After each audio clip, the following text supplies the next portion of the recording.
Hey guys, ಎಲ್ಲರಿಗೂ ನಮಸ್ಕಾರ. Welcome back to Sagar stop cricketing ಅಪ್ಡೇಟ್ಸ್ಗೆ ಎಲ್ಲರಿಗೂ ಸ್ವಾಗತ. ಮೊದಲನೇ ಅಪ್ಡೇಟ್ಗೆ ಹೋಗ್ಬಿಡೋಣ. ಪಾಟ್ನಾಗೆ ಸಿಕ್ಕಾಪಡೆ ಒಂದು ಬಿಗ್ಗೆಸ್ಟ್ ಬ್ರೇಕಿಂಗ್ ಅಪ್ಡೇಟ್ ಬರ್ತಾ ಇದೆ. ಜಿಯೋ ಹಾಟ್ ಸ್ಟಾರ್ ಕಡೆಯಿಂದ ಜಿಯೋ ಒನ್ ಸ್ಟಾರ್ ನ ಮರ್ಜರು ಆಗಿದೆ. ಎಲ್ಲರಿಗೂ ಗೊತ್ತಿರೋದೇನೆ ಸೀನು.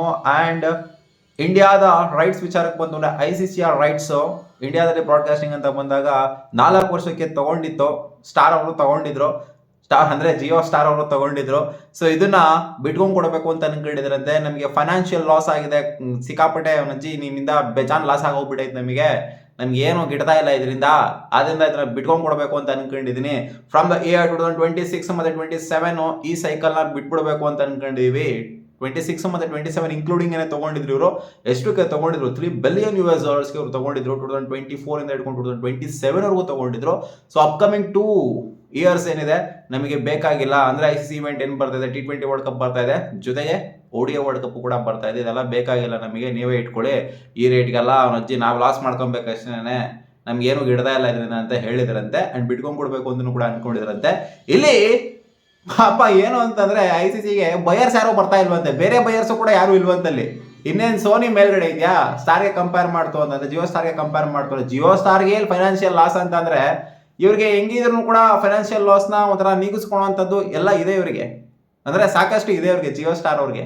ಬಟ್ ಇವ್ರಿಗೆಲ್ಲಿದೆ? ಸೋನಿ ಅವ್ರಿಗೆಲ್ಲಿದೆ? ಮತ್ತೆ ಬೇರೆಯವ್ರಿಗೆಲ್ಲ ಎಲ್ಲಿದೆ? ಖಂಡಿತ ಇಲ್ಲ. ಸೊ ಸಸ್ಟೈನ್ ಆಗ್ಬೇಕಾಗಿರೋದು ಇವರೇನೆ. ಖಂಡಿತ ಇವರೇ ಮತ್ತೆ ಬೈಬ್ಯಾಕ್ ಮಾಡ್ಕೊಂತಾರೆ. ಇದನ್ನ ಬಿಟ್ಕೊಂಡ್ಬಿಟ್ಬಿಟ್ಟು ಮತ್ತೆ ಬೈಬ್ಯಾಕ್ ಮಾಡ್ಕೊಳ್ಳುವಂತ ಸಾಧ್ಯತೆ ಇದೆ. ಇವಾಗ ಅಕಾರ್ಡಿಂಗ್ ಟು ರಿಪೋರ್ಟ್ಸ್ ಏನು ಅಂತಾರೆ, 30-40% ಲೋಯರ್ ವ್ಯಾಲ್ಯೂಗೆ. ಇವಾಗ ಬೇರೆ ಏನಾಗಿದೆ ಗೊತ್ತಿಲ್ಲ ನಿಮಗೆ, ಈ ಫ್ಯಾಂಟಸಿ ಅಪ್ಲಿಕೇಶನ್ಗಳು ಅವು ಇವೆಲ್ಲ ಬ್ಯಾನ್ ಆಗಿರೋದ್ರಿಂದ ಇದು ಡೈರೆಕ್ಟ್ಲಿನೋ ಇಂಡೈರೆಕ್ಟ್ಲಿನೋ ಇಂಪ್ಯಾಕ್ಟ್ ಖಂಡಿತ ಆಗಿದೆ. ಆಡ್ಸ್ ರೆವೆನ್ಯೂಗಳು ಜಾಸ್ತಿ ಬರ್ತಾ ಇದೆ ಫ್ಯಾಂಟಸಿ ಅಪ್ಲಿಕೇಶನ್ಗಳಿಂದ.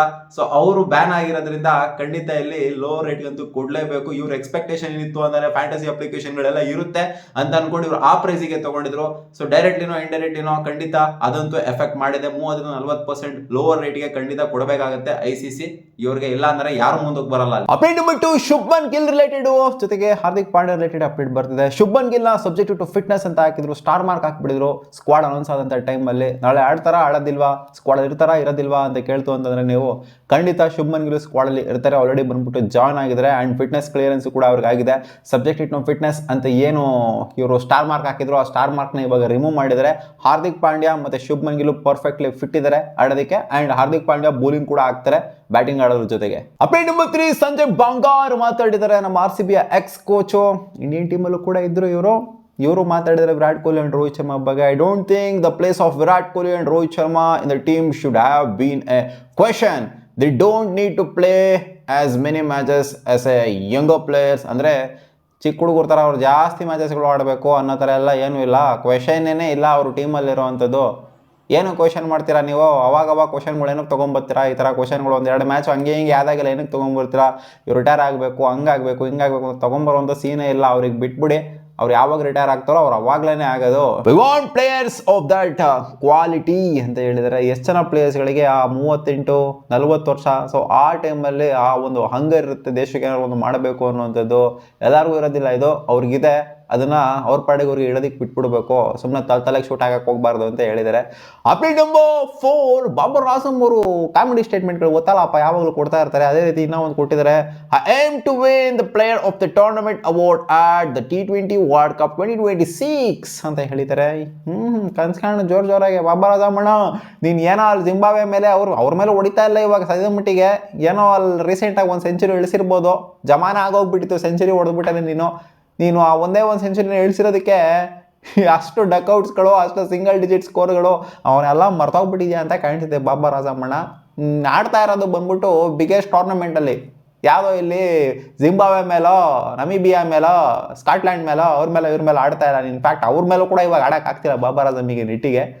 ಸೊ ನೋಡೋಣ, ಪ್ಲೇಯರ್ ಆಫ್ ದ ಟೂರ್ನಮೆಂಟ್ ಆಗಬೇಕು ಅಂತ ಅನ್ಕೊಂಡವ್ರಂತೆ. ಎಕ್ಸಾಜುರೇಷನ್ನಲ್ಲಿ ಹೇಳ್ತಾ ಇದ್ದಾರೆ. ಆ್ಯಂಡ್ ಓವರ್ ಕಾನ್ಫಿಡೆನ್ಸಲ್ಲಿ ಹೇಳ್ತಾರೆ, ಏಮ್ ಮಾಡ್ತಾ ಇದ್ದೀನಿ ನಾನು ಅಂತ.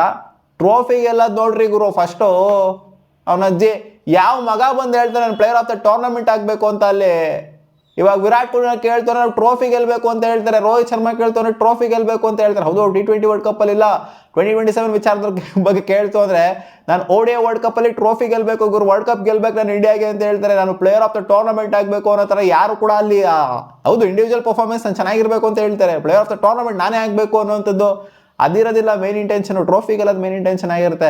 ಅದೇ ನೀವು ಪಾಕಿಸ್ತಾನ ಕ್ರಿಕೆಟರ್ಸ್ಗಳು ಗೊತ್ತಿದೆ ಅಂತ ಮಾತಾಡ್ತಾರೋ, ಯಾರಿಗೂ ಗೊತ್ತಾಗಬಾರ್ದು ಅಂತ ಮಾತಾಡ್ತಾರೋ, ಅಥವಾ ಯಾರಿಗೂ ಅರ್ಥನೇ ಆಗಬಾರ್ದು ಅಂತ ಮಾತಾಡ್ತಾರೋ ಗೊತ್ತಿಲ್ಲ.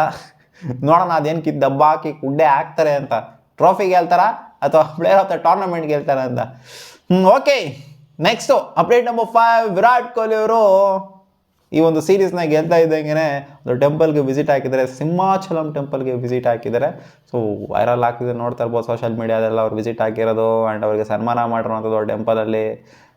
ಟೆಂಪಲ್ ಹೊರ ಖಂಡಿತ ದೊಡ್ಡ ದೊಡ್ಡವ್ರ VIP ಗಳಿಗೆಲ್ಲ ಟ್ರೀಟ್ಮೆಂಟ್ ಅಂತೂ ಇದ್ದೇ ಇರುತ್ತೆ. ಇದೇನು ಹೊಸದೇನಲ್ಲ, ವಿರಾಟ್ ಕೊಹ್ಲಿ ಅವರು ಟೆಂಪಲ್ಗಳಿಗೆ ವಿಸಿಟ್ ಆಗ್ತಾ ಇರೋಂಥದ್ದು. ರೀಸೆಂಟಾಗಿ ತುಂಬ ಟೆಂಪಲ್ಗಳಿಗೆ ವಿಸಿಟ್ ಆಗ್ತಾ ಇದ್ದಾರೆ. ಮುಂಚೆ ಇರೋ ವಿರಾಟ್ ಕೊಹ್ಲಿ ಆಗಿದ್ರೆ ಬೇರೆ ಕಥೆನೇ ಇದಿತ್ತು. ನಾನು ಪೂಜಾ ಟೈಪ್ ಅಲ್ಲ ಗುರು, ಪೂಜಾ ಮಾಡ್ಕೊಂಡು ಕೂತ್ಕೊಂತೀನಿ ಅಂತ ಅನ್ಕೊಂಡಿದ್ದೀರಾ ನೀವು, ಟೆಂಪಲ್ಗಳಿಗೆಲ್ಲ ವಿಸಿಟ್ ಆಗಂಗೆ ಕೂತ್ಕೊಂತೀನಿ ಅಂತ ಅನ್ಕೊಂಡಿದ್ದೀರಾ ನೀವು ಅಂತ ಅನ್ನೋರು. ಬಟ್ ಮದುವೆ ಆಗ್ತಿದ್ದಂಗೆ ಎಲ್ಲ ಚೇಂಜ್ ಆಗೋಗ್ಬಿಟ್ಟೈತೆ ಕಂಪ್ಲೀಟ್ಲಿ ಇವಾಗ. ಮತ್ತೆ ಸಿಗೋಣ ಮುಂದಿನ ವಿಡಿಯೋದಲ್ಲಿ ಗಾಯ್ಸ್.